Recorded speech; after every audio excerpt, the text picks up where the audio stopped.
ನಾವೆಲ್ಲರೂ ಕೂಡ ದಸರಾಗಾಗಿ ಕಾಯ್ತಾ ಇರ್ತೀವಿ.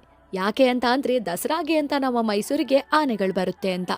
ಪ್ರತಿ ವರ್ಷ ದಸರಾ ಅಂದ್ರೆ ತಾಯಿ ಚಾಮುಂಡೇಶ್ವರಿ ಜೊತೆ ನಮ್ಮ ಅಭಿಮನ್ಯು ಬರೋದನ್ನ ನೋಡೋದೇ ಚಂದ. ಅವನನ್ನ ನೋಡೋಕೆ, ಅವನ ನಡಿಗೆ ನೋಡೋಕೆ ಜನ ಎಷ್ಟು ವೆಯ್ಟ್ ಮಾಡ್ತಾ ಇದ್ರು. ಅವನ್ ಬರ್ತಿದ್ದಾನೆ ಅಂದ್ರೆ ದಸರಾ ಇನ್ನೂ ಜೋರಾಗಿದೆ ಅನ್ನೋ ಫೀಲ್ ಇರ್ತಿತ್ತು. ಆದ್ರೆ ಈ ವರ್ಷ ತಾಯಿ ಚಾಮುಂಡೇಶ್ವರಿ ಹೊರಟಾಗ ನಮ್ಮ ಕ್ಯಾಪ್ಟನ್ ಅಭಿಮನ್ಯು ನಮ್ಮ ಜೊತೆ ಇರಲ್ಲ. ಅದೇ ದಸರಾ, ಅದೇ ಸಂಭ್ರಮ, ಅದೇ ಜನ ಎಲ್ಲವೂ ಇರುತ್ತೆ. ಆದರೆ ಅಭಿಮನ್ಯು ಇಲ್ಲ ಅನ್ನೋ ಒಂದು ನೋವು ಮಾತ್ರ ನಮ್ಮನ್ನ ಕಾಡುತ್ತೆ.